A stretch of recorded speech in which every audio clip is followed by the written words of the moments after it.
Hello everybody, I'm going to be making this extra large Christmas stocking today. I'm going to show you in easy step-by-step instructions on how I do it. Hopefully this will help you in your own projects. So let's get sewing. So I want to use this gorgeous penguin fabric for my large stocking. So we need to cut it out first. Right side together, that's the outside, so this is looking at the back side of the fabric. Place your pattern on. Now we have to check, because I've cut out before, see that's slightly under, so I'm making sure I've got enough seam allowance there and I'm not cutting out a little bit there. Also make sure along the selvages, because you'll get that little hole marks where they manufacture it, but you can see here it has that mark along there, so I'm going to be cutting that off. This is my very sexy weight. Use my cutting wheel. When I make patterns, I make it easy for myself by allowing the seam allowance on the outside rather than cutting directly against your pattern, which it could end up gradually cutting a little bit off, over and over again, and then that gets your pattern distorted. So I will make a pattern and then take a little bit off, because I know that what I'm roughly cutting out is the width that I would need for my overlocker. So try and get round there. I've got my camera stand in the way, so there we go. Now I'm going to cut off this last little bit here. Straight across. Get the pattern off. Yeah, there's a little bit caught on there. So we'll just get that little bit chopped off. There we are. Now it's time to cut out the lining. I'm using this fabric, which is, I think it's probably curtainy type fabric, but it's very luxurious looking, quite Christmassy with all the squiggles and a bit of snow storm. It is very slidey, so it could move a bit. So definitely pinning this one down. So we've still got those right sides together, and we're doing right sides together with the lining as well. You may think this is all very strange, but it will work out in the end. It's a technique that I do and it works brilliantly. So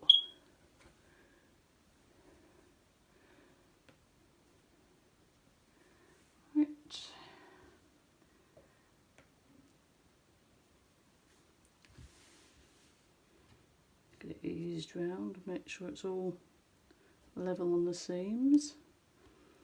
I'm allowing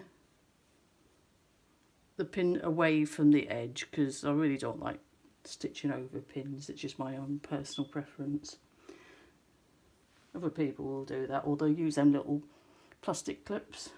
I've tried them, don't like them. I'm an old-fashioned lass, an old bird. This is what I do. Right, so we're getting that. Make sure it's all eased round.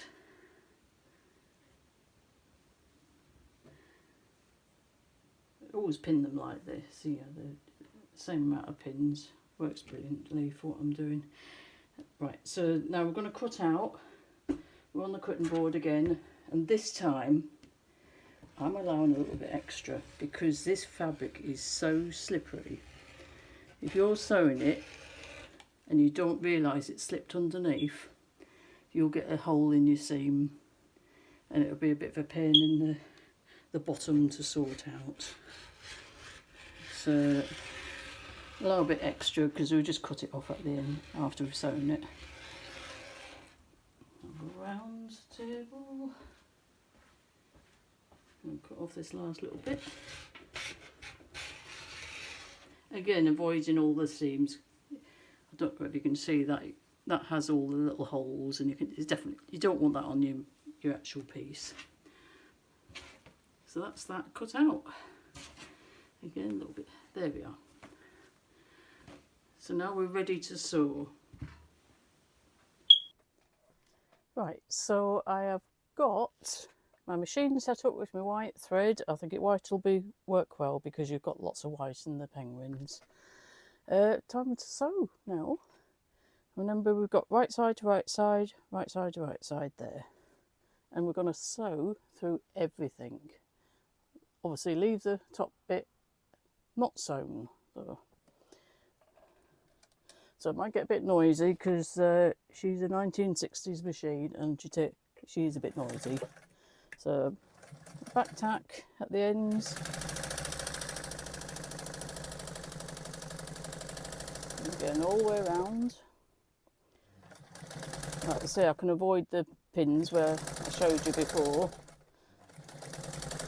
No problem, sometimes I could, catch your thumb on it or something, which is not nice. A little bit more time around the corners.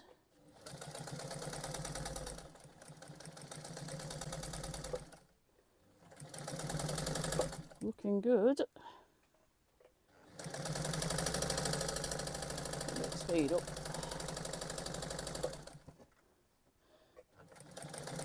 So like I say, this is extra large stocking. So you can get plenty of presents in.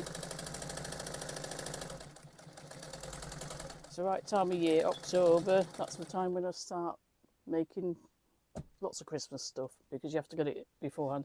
I should be making it about August, but it always ends up about October time. Too many things to do. There you go. So that's all sorted there. So what I will do next, and I don't think there's any point in filming that because it'd be boring. Take all the pins out and then I'm going to trim so it's all close, get rid of all that extra across there, and then it'll be time to go to the overlocker, and I'll explain about that when I get there. Right, we're going to start overlocking now. I've got it all set up with 4 white threads, a bit on there. So you can see here, this is a bit of a bugger, this line, and it frays to death. And basically what you do when you're doing overlocker, it has 4 stitches. The 2 stitches that come down the needle, they're basically like doing your fixing stitch. And the 2 side ones are the ones that go whip, whip, whip, whip, whip, whip, all across the edges, and basically it holds it all together. Yeah, it's really good for, I bought this in 1998 for my business. I make a lot of hair accessories, a lot of scrunchies, so this is a, tank, this thing, it just keeps going. So, right, so let's get going then. I have to get it switched on. It might be a bit noisy, another noisy machine. Okay, so basically just going to go all the way around the edges.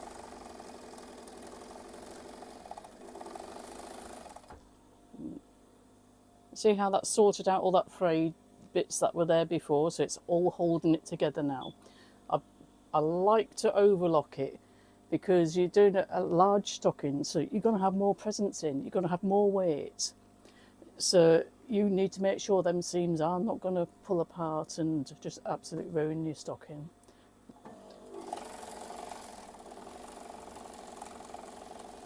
There we are, all the way around. I really like this print actually. I will show you after I've done what I'm going to be doing here, some of the other designs that I'm doing, just because, yeah. There we go. Right, this is the magic bit. While you're wondering, I'm doing front side, front side, front side to front side there. Right. What I will do now is turn it inside out lining way, because I always do this, I check just to make sure we haven't got any missing gaps. We shouldn't do here because I'd left extra anyways. But if you were short of fabric and you had to cut just right to the pattern, then make sure you check, okay? So I've checked there. Now I'm going to open it up. If you can get your fingers in. Come on. There you go. Right. So now I'm going to turn it right side out. And I'm doing exactly the same again. I'm going to check all the seams quickly. So if you don't check them now and you've done all the rest of it and you put the top on and everything, oh, it's going to be a nightmare to get it all undone and try and put it back together. So just take a second to check. There we are. They're looking good. Looking good. Yeah. So now, can you see what's happened now? So you've got your normal seam, and you would expect there to be a raw edge seam inside, but no, because you've done it the way I've said, right side to the right side to right side, sew it all together. So by magic, it is lined and it's all sewn together, and you don't see any visible seams. The seam is there, it's just hidden.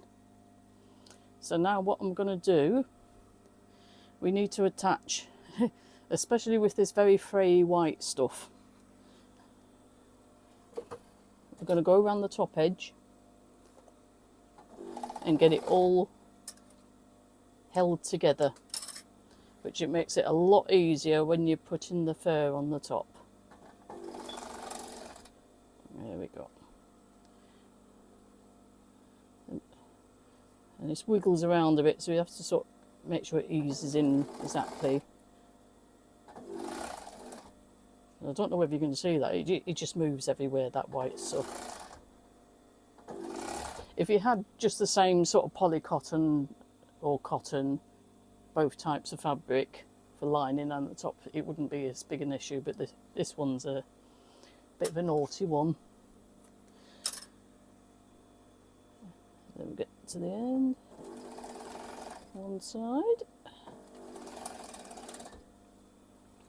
There we are. I can see it's all around the edge there. Everything's getting held in. That's wiggling everywhere. Ugh. Why did I choose this fabric? I should have chosen the other one. Never mind. It'll work. There we are. Just a little bit of persuasion. Get to the end, I always chop that little bit knobble off there. There we go. Boom. So literally you've got the full body now. Fully lined, no seams showing. What I would do next, and I'm not going to show you this either because that would be really boring, I'm going to give it a good press so it's nice and flat. And then we'll start tackling the top fur, which will make, and we'll be getting near to the end. I'll just show you quickly some of the other designs I'm doing. So we've got gorgeous, that one as well, and I've also done some tapestry type ones which I found sold quite well last year. So we've got cats, and look at the funky lining I'll put in this one, lovely tartan lining. So I've got tartan in all of these ones. It's just because I had that fabric and I'm going to use it up. Same there, nice tartan. Lovely Scotty dogs. I've cut out the top fur now and the polypropylene webbing for the hang tag. So we're going to have a bit of a close-up now on how to get this fur on the top. If you can see the way it's been cut, that's stroking it down and it'll come up. So that'll be relevant in a little while. So we need to put a seam, we need to join these two bits together like that, the two ends.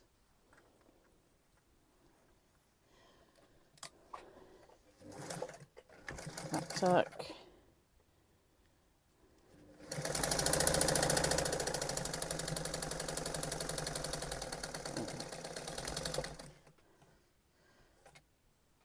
This is where you get covered in fur when you're trying to cut out this stuff. So I'm opening up the seams and we'll join it together there. Now we want the fur going down on the outside. The inside will be that bit which is not important, but you need that coming down to make it look right. So we get the polypropylene webbing, join it together, and this will cover where that seam is. And this is why I have a vintage machine, because it'll go through so much thickness of fabrics. I'll still be careful because we don't want any snapping of the needles. So I'm following the seam down the middle roughly.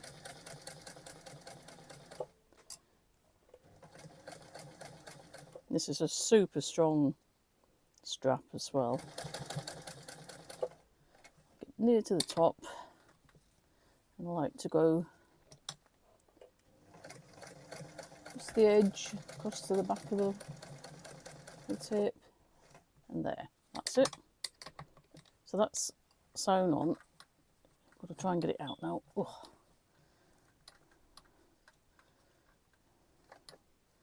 We don't want to play, do we? There we are. Okay. I thought I'd lifted it and I hadn't. Right. So I'll quickly cut off the threads.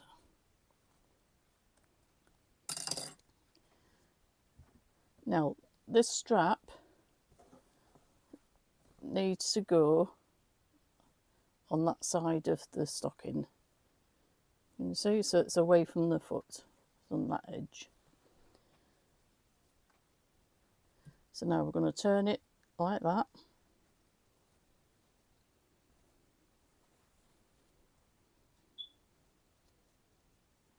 It's literally going to go in there. But what I will do is find the exact middle of the other side, which I usually just make a little V snip there so we know where we're going.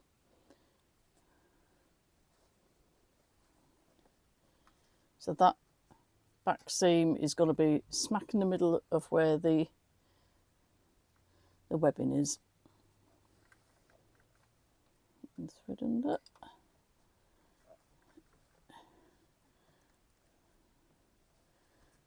And this is where we get all the thick layers going together.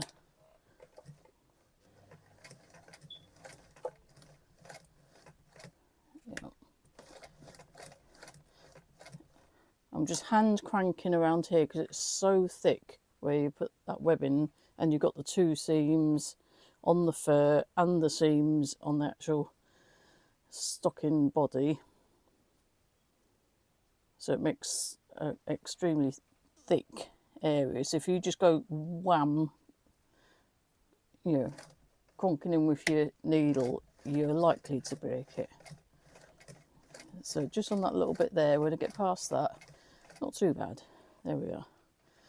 Now, let's find that triangle to get to the other seam on the other side. So we're going to try and make it even all the way around. So now I'm stitching on the left hand side of where the overlocking is, so because we don't want to see any of that overlocking on the stocking when it's pulled through.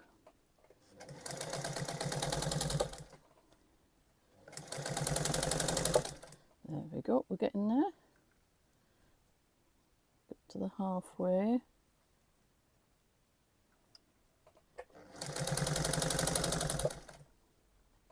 Case of just getting it fitted, yeah.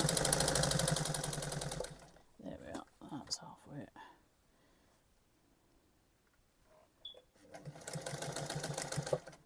There we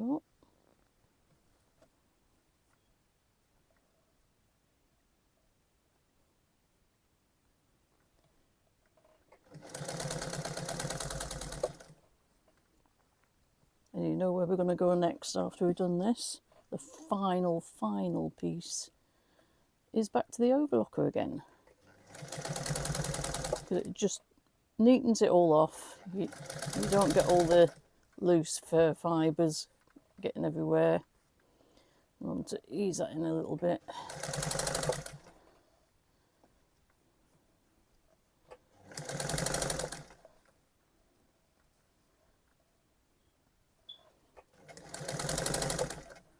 Obviously, you know, if you're making a stocking yourself, you can just make up your own pattern. But when you've got your pattern out, I would on the top add a little bit, you know, whether it's, you know, 1 or 2 centimetres, because you don't want it tight on the, oh, I could nearly break the needle there. You don't want it tight on the top fur. You need it a bit more bulky and sort of hanging over the edge, if you see what I mean. So it's just a slightly bigger. Right, I'm cranking it again because we'll get back to where that strapping is. There we are, that's finished. Okay, so we're in there. Now, want to overlock all around these edges. Now for the very last piece to be done, and that is just to overlock around the edge, and then I'll show you the finished product. Let's get it in there, switch on. And I might have to hand crank this as well, because this will be very thick.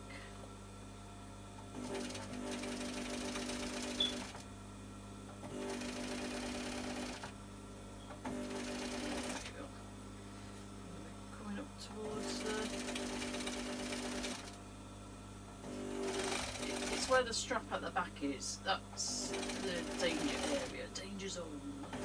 So you just have to be very, very careful on that bit. I just started just a little bit away from it.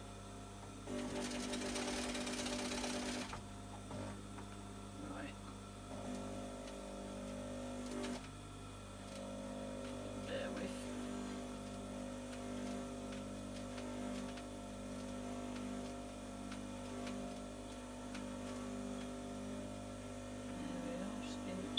Over that thick area. Nearly there. That's it. Cinch. There we go. So you have that little bit of thread left there, and I just usually pull that and it tightens it all and sort of makes a knot of it. And that's it. Switch off the noise. Right. So that's all done, all nice and neat, lining, lovely, and turn it round. So we have got a very large Christmas stocking with a good size loop, so it can go over something a bit bigger, like, you know, doorknob or whatever. You know, what I would tend to do as well at the end, just lift a little bit of the fur, because it would be caught into that seam. If you just generally just stroke across like that, there, and you can see why I was saying about the fur going down, because you wouldn't want that sticking up. That's not the way fur, you know, anything up fur is always going downwards. So I hope you enjoyed this. I enjoyed making it and showing you. I try to be as good in explaining as possible. Yeah, I know people that do sew all the time, you know, will think it's a bit ridiculous, but I'm looking at seeing if I can show people that do not have a lot of experience in sewing. You know, I'll try to make it as simple as possible, and I hope you've picked up a few hints and tips along the way, you know, because I do waffle a little bit, you know. But if you want to see more videos like this, yeah, I'm quite happy to do it. Like and subscribe, because I'm a very new YouTuber and I'm not very expert at anything. But I hope you enjoyed it. Thank you very much for watching. Bye.